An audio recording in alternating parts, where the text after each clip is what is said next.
Hello friends, तो एक बार फिर से स्वागत है हमारी इस मेगा माइंड आर्ट्स क्लास में। तो दोस्तों कैसे हैं आप लोग? दोस्तों आई होप आप लोग बहुत बढ़िया होंगे। तो दोस्तों आज हम ज्योग्राफी का क्वेश्चन की बात करेंगे, ठीक है। और दोस्तों देखेंगे यहाँ पे ज्योग्राफी के ऐसे कुल कितने क्वेश्चन हैं जो एग्जाम पॉइंट ऑफ व्यू से काफी इंपॉर्टेंट है। दोस्तों ज्योग्राफी के कुछ चैप्टर की बात क्वेश्चन की बात करने से पहले हमारा बस ये रिक्वेस्ट है, यदि आप चैनल पर दोस्तों नया है, अभी तक आपने चैनल को सब्सक्राइब नहीं किया है, तो दोस्तों कम से कम चैनल को सब्सक्राइब कर लीजिए और अपने दोस्त यार, सखी सहेली, पति प्रदान, जानी दुश्मन को एक दो बार शेयर कर दीजिए ताकि हमको अच्छा लगे, अच्छा लगना भी चाहिए। तो चलिए दोस्तों क्वेश्चन की बात करते हैं। पहले क्वेश्चन की देखते हैं, पहला क्वेश्चन क्या कह रहा है। पहला क्वेश्चन है भारत की केंद्र सरकार द्वारा। देखिए दोस्तों पहला क्वेश्चन है, आप कमेंट बॉक्स में आंसर देते जा सकते हैं, आपकी बहुत बड़ी उपलब्धि होगी। पहला क्वेश्चन है, भारत की केंद्र सरकार द्वारा गंगा नदी को स्वच्छ रखने के उद्देश्य से नमामि किस कार्यक्रम की शुरुआत की गई थी। दोस्तों ये question exam point of view से काफी इंपॉर्टेंट है। दोस्तों ध्यान दीजिएगा, 2014 में मोदी जी की सरकार सत्ता में आई और इन्होंने क्या किया, 2014 में कई गो इन्होंने कार्य किया। 2014 में इन्होंने नीति आयोग, योजना आयोग को खत्म कर दिया। और दोस्तों योजना आयोग के स्थान पर इन्होंने क्या किया, 2014 में योजना आयोग को इन्होंने भंग करने के पश्चात मोदी जी ने 1 जनवरी 2015 को 1 जनवरी दोस्तों 2015 को क्या किया, इसी के स्थान पर नीति आयोग की स्थापना की। क्या की? नीति आयोग की स्थापना की। ये भी question exam point of view से आपके लिए बहुत जरूरी है, ध्यान दीजिएगा। आपसे क्वेश्चन पूछ देगा योजना आयोग को किस वर्ष भंग किया गया था। दोस्तों हम वही योजना आयोग की बात करते हैं जिसकी स्थापना 15 मार्च 1950 को हुआ था, पंडित जवाहरलाल नेहरू के नेतृत्व में, ध्यान दीजिएगा। उसी योजना आयोग को 2014 में मोदी जी ने भंग कर दिया।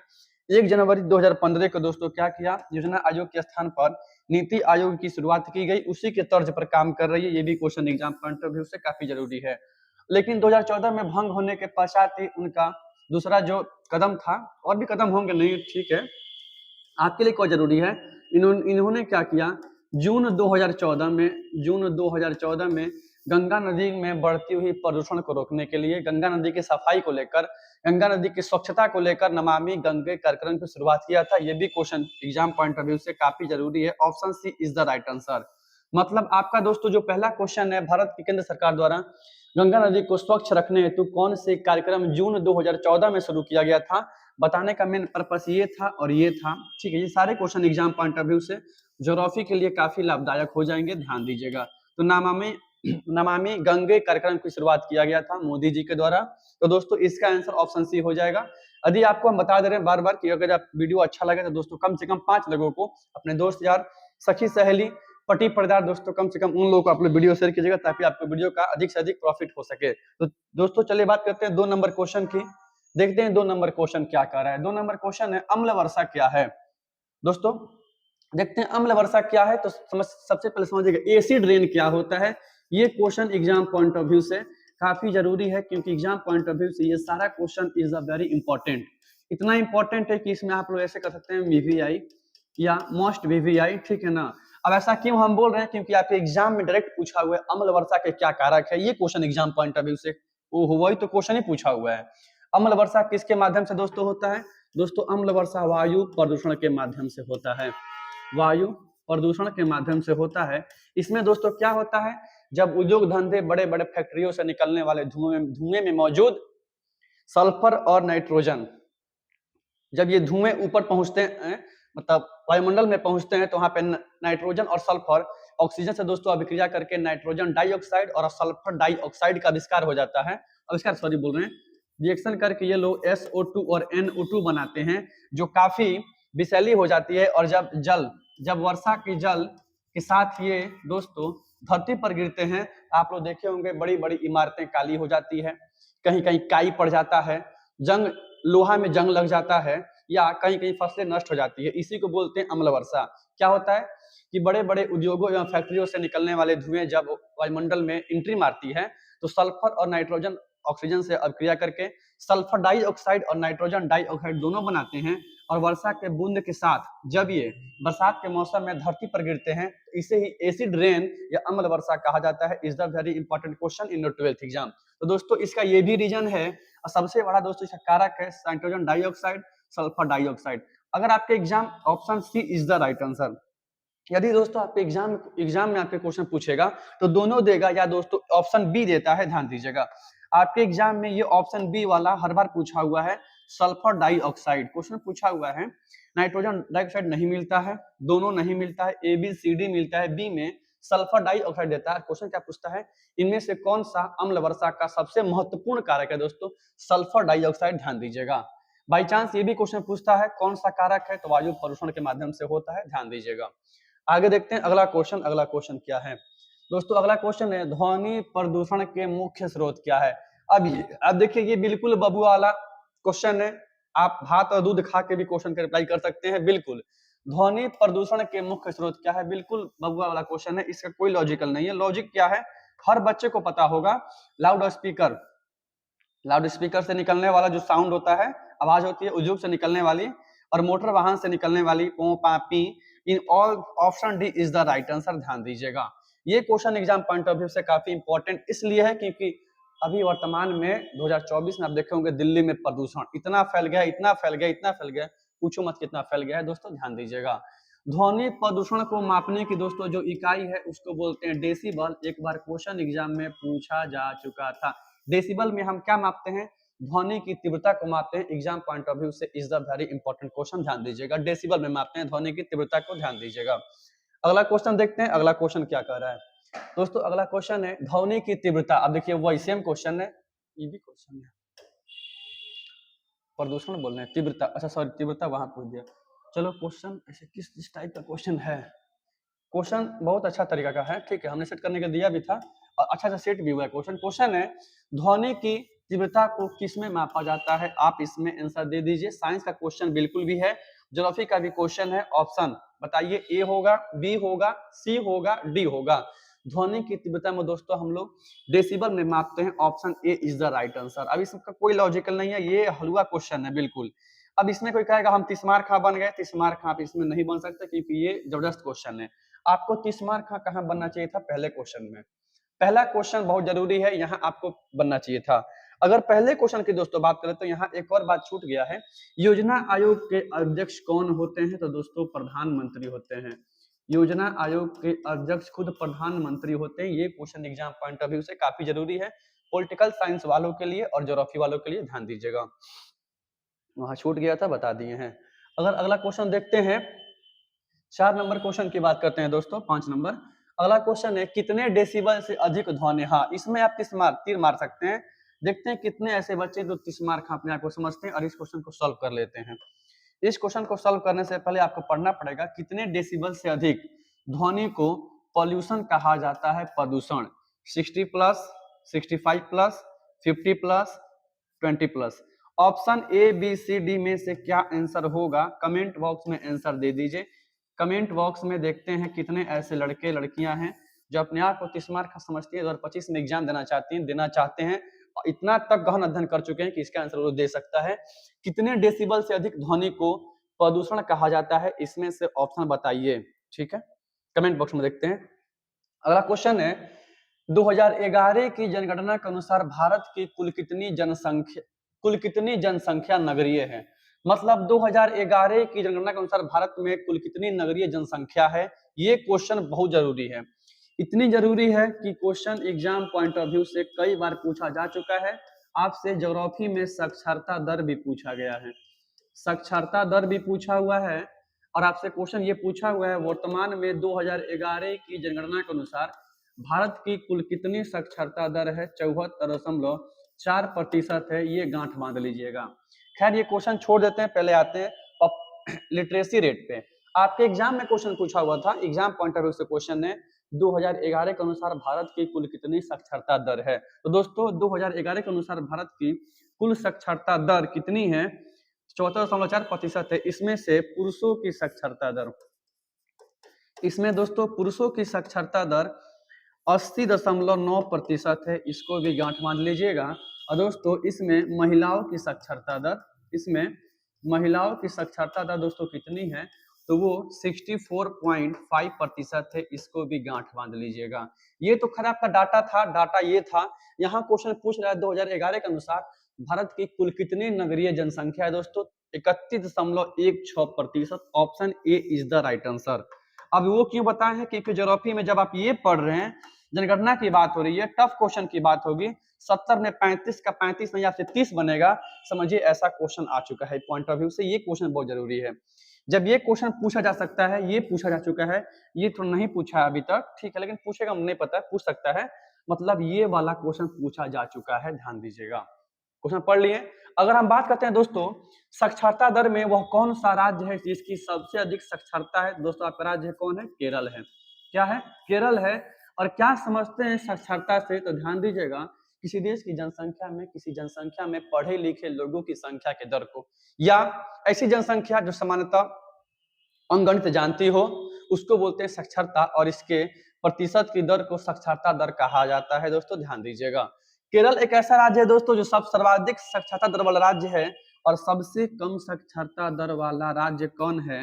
आइए ना, हमारा बिहार में, ठीक है, हमारा बिहार है, ध्यान दीजिएगा। अगर साक्षरता की बात हो रही है और लिंगानुपात की बात नहीं हो ज्योग्राफी में, तो फिर हर चीज अधूरा है। लिंगानुपात क्या होता है दोस्तों? लिंगानुपात किसी देश की जनसंख्या में, क्षेत्र की जनसंख्या में महिलाओं और पुरुषों की संख्या के बीच के अनुपात को लिंगानुपात बोलते हैं, लिंग अनुपात। अब लिंग में क्या हो जाएगा? मेल और फीमेल बॉडीज दो हो जाएंगी, मतलब महिलाओं और पुरुषों के बीच की संख्या का अनुपात को, महिलाओं और पुरुषों की संख्या के बीच के अनुपात को। अब यहाँ क्यों महिला को पहले रख दिए हैं? क्योंकि सीताराम में पहले सीता, शिव पार्वती में पहले पार्वती, इसीलिए यहाँ ये सही है, ठीक है। महिला का वर्चस्व प्रभावशाली शुरू से रहा है, तो पहले महिला ही रख दिए, ठीक है। इसको बोलते हैं लिंगानुपात। किसी देश की जनसंख्या में महिला व पुरुषों के बीच की संख्या के अनुपात को बोलते हैं लिंगानुपात। Question exam point of view से काफी जरूरी है। और सर्वाधिक लिंगानुपात वाला जो आपका जो दोस्तों राज्य है, उस राज्य का नाम है केरल। कौन राज्य? केरल। क्वेश्चन एग्जाम में पूछा है निम्नलिखित में से किस राज्य की लिंगानुपात सबसे ज्यादा है? वो राज्य है केरल। कौन राज्य? केरल है। और सबसे कम लिंगानुपात वाला जो दोस्तों राज्य है, वो राज्य हरियाणा। क्या राज्य है? हरियाणा है। कौन राज्य? हरियाणा है। अगर ये तो बात था दोस्तों लिंगानुपात की स्टेट के बारे में, अगर आपसे पूछ देगा भारत का लिंगानुपात 2011 के अनुसार कितना है, ये क्वेश्चन जरूरी है। 2011 के अनुसार भारत का लिंगानुपात दोस्तों कितना है? तो दोस्तों ध्यान दीजिएगा, 2011 के अनुसार भारत का लिंगानुपात 943 है। इसको गांठ बांध लीजिएगा, 943 is the very important data in your 12th exam. ध्यान दीजिएगा, लिंगानुपात की बात हो गई और पॉपुलेशन डेंसिटी की बात नहीं, मानव विकास की बात ना हो, ह्यूमन डेवलपमेंट की बात ना हो, तो मतलब ये भी अधूरा है, ह्यूमन डेवलपमेंट। मानव विकास की बात करेंगे हम यहाँ पे, मानव विकास, ठीक है। मानव विकास क्या होता है? 2 नंबर में क्वेश्चन पूछा हुआ है, मानव विकास से आप क्या समझते हैं, या मानव विकास सूचकांक क्या होता है? तो दोस्तों मानव विकास का तात्पर्य यदि मनुष्य के विकल्पों में, यदि एक मनुष्य के विकल्पों में, ऑप्शन में कई प्रकार की वृद्धि कर दिया जाए, उसके रहन सहन को सुधार दिया जाए, जीवन यापन में सुधार किया जाए, ठीक है, और उसको न्यूनतम आवश्यकताओं तक पहुंच स्थापित कर दिया जाए, उसको बोलते हैं मानव विकास। दोस्तों मानव विकास हमेशा गुणों में, क्वेश्चन पूछा एग्जाम में, गुणों में धनात्मक परिवर्तन को बताता है। ये क्वेश्चन एग्जाम में पूछा हुआ है, गुणों में धनात्मक परिवर्तन को कौन बताता है? मानव विकास बताता है। दोस्तों ध्यान दीजिएगा, मानव विकास किसी देश की जनसंख्या में, शिक्षा, प्रति व्यक्ति आय, संसाधनों की पहुंच स्थापित करने के आधार पर जो रिपोर्ट तैयार की जाती है दोस्तों, उसको बोलते हैं मानव विकास सूचकांक रिपोर्ट। और दोस्तों मानव विकास सूचकांक रिपोर्ट सबसे पहले 1990 में जारी किया गया था। कहां से? डॉक्टर महबूब उल हक। डॉक्टर महबूब उल हक ने सबसे पहले मानव विकास सूचकांक को जारी किया था। जारी करने वाली दोस्तों संस्था का नाम था यूएनडीपी। यूएनडीपी बोले तो पूरा नाम United Nation Development Programme. Exam क्या पूछा आपसे एग्जाम में, मानव विकास सूचकांक को जारी करने वाली संस्था कौन सी है? तो संयुक्त राष्ट्र विकास कार्यक्रम। संयुक्त राष्ट्र विकास कार्यक्रम। ये question is the very important, आपसे एग्जाम में बहुत पूछा है। अब ये क्वेश्चन में 30 मार्क का बनना है आपको। अब तो लुल्लू पुल्लू क्वेश्चन बना दीजिएगा, हर कोई बनाएगा। 450 प्लस नंबर लाना, 450 लाना, 430 प्लस लाना, सबके बस की बात नहीं होती है। ऑब्जेक्टिव पूरे के पूरे सही उन्हीं के होते हैं, सब्जेक्टिव सही उन्हीं के होते हैं जिनको डाटा याद होता है। सोचो मानव विकास के बारे में इतना आपको डाटा पता है, आप इसका परिभाषा लिख सकते हैं, ठीक है। मानव विकास में सबसे उच्चतम किस देश का स्थान है दोस्तों? वो देश है नॉर्वे। कौन देश है? नॉर्वे, याद कर लीजिएगा, ठीक है।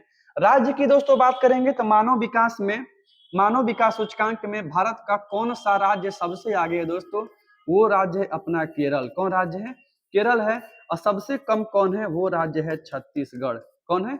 छत्तीसगढ़ है। डाटा याद कर लीजिएगा।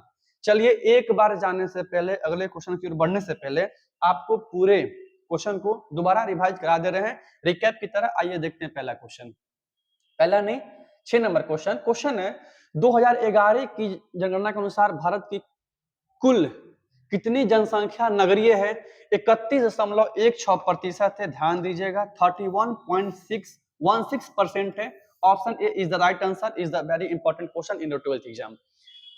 क्या होता है साक्षरता दर? किसी देश की जनसंख्या में पढ़े लिखे लोगों की संख्या को जब प्रतिशत के रूप में व्यक्त करते हैं उसको बोलते हैं साक्षरता दर। सर्वाधिक साक्षरता दर किस राज्य का है दोस्तों? केरल का है। सबसे कम किसका है? अपना बिहार का है। ध्यान दीजिएगा। कुल कितनी साक्षरता दर है 2011 में भारत की? 74.4% है। पुरुषों की 80.9% है। महिलाओं की 64.5% है। ध्यान दीजिएगा, ठीक है। बात करते हैं अगर यहाँ पे लिंगानुपात की, सेक्स रेशियो की, तो मेल और फीमेल दो होता है जनसंख्या में। बूढ़े बच्चे को शामिल नहीं करते हैं। किसी देश की जनसंख्या में महिला और पुरुषों की संख्या के दोस्तों बीच के अनुपात को लिंगानुपात बोलते हैं।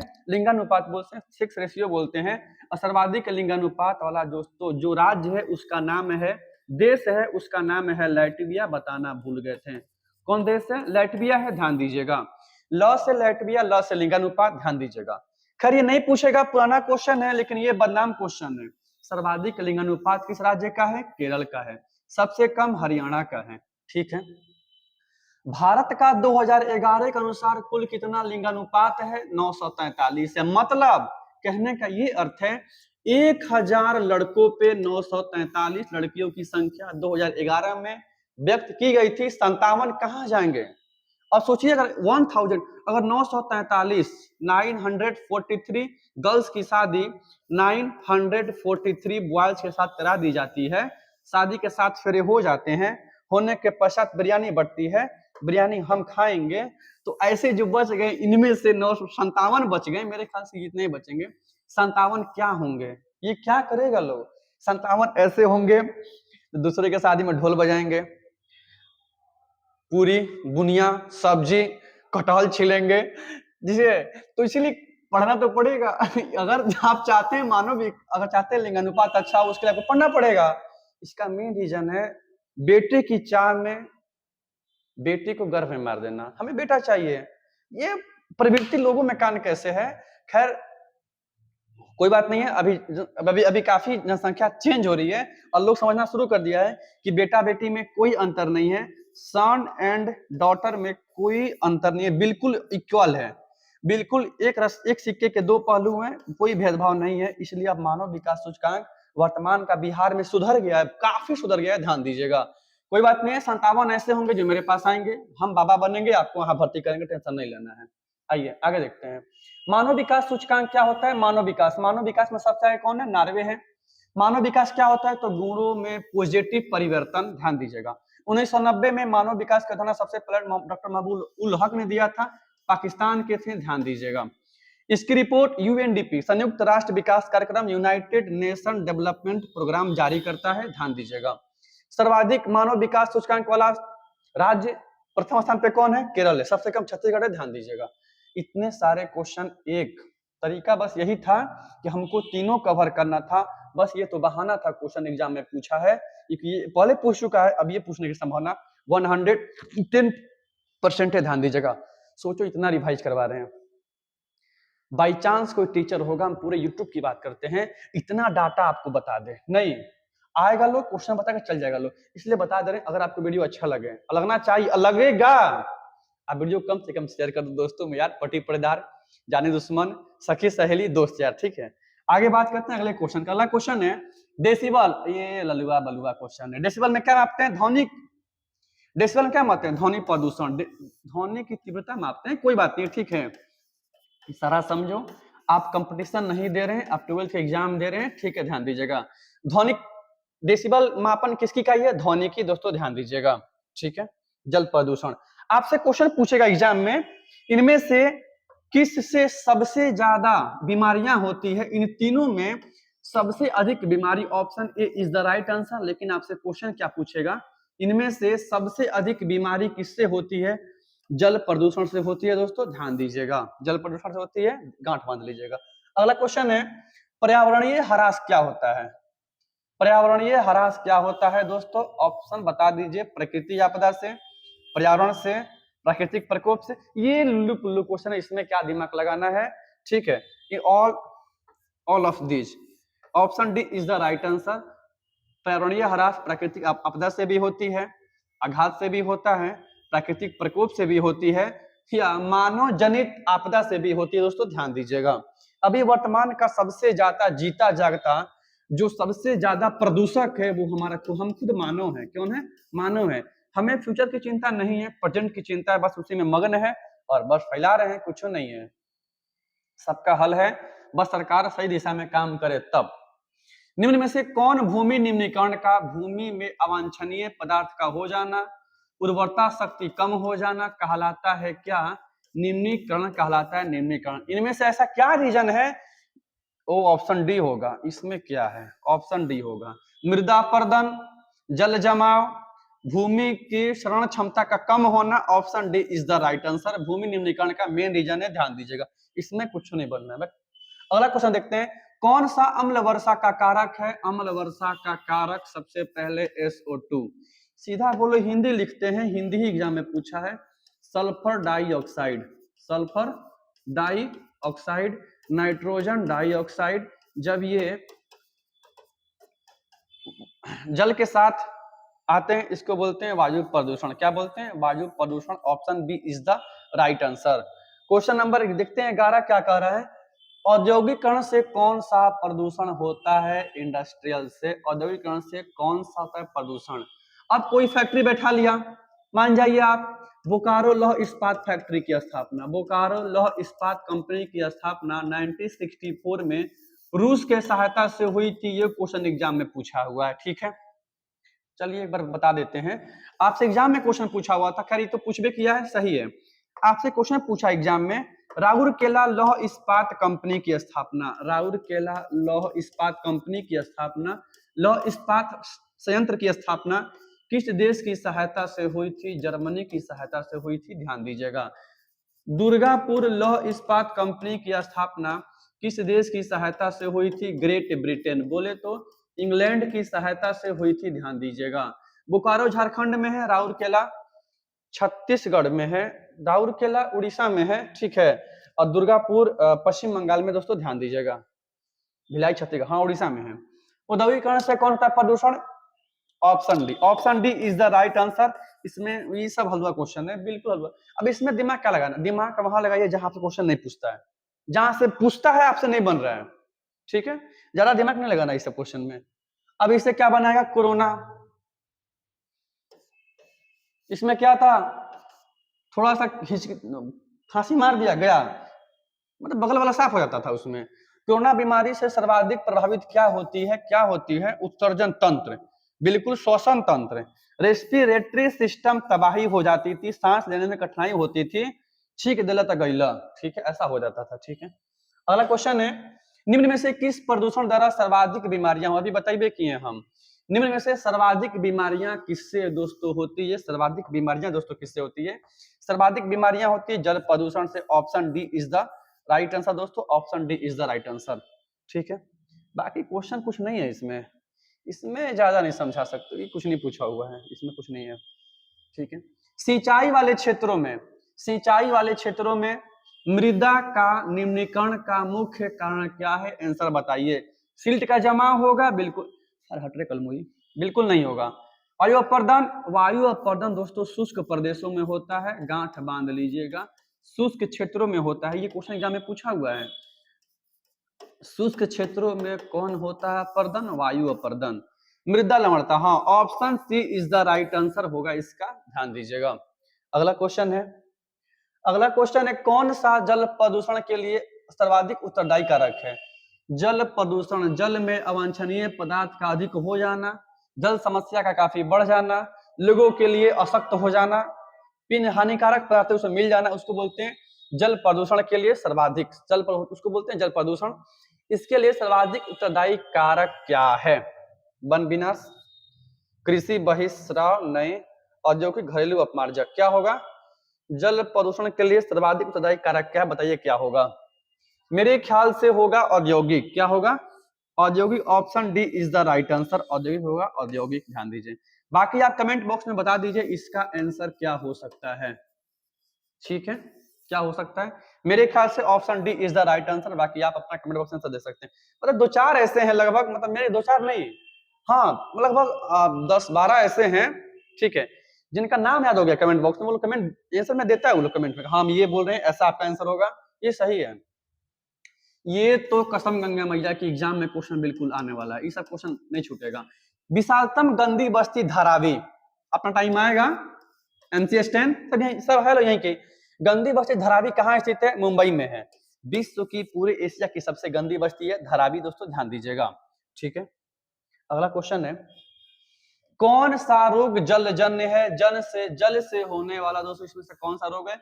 जल से होने वाला कौन रोग है? तो दोस्तों क्या होगा? श्वसन, अतिसार।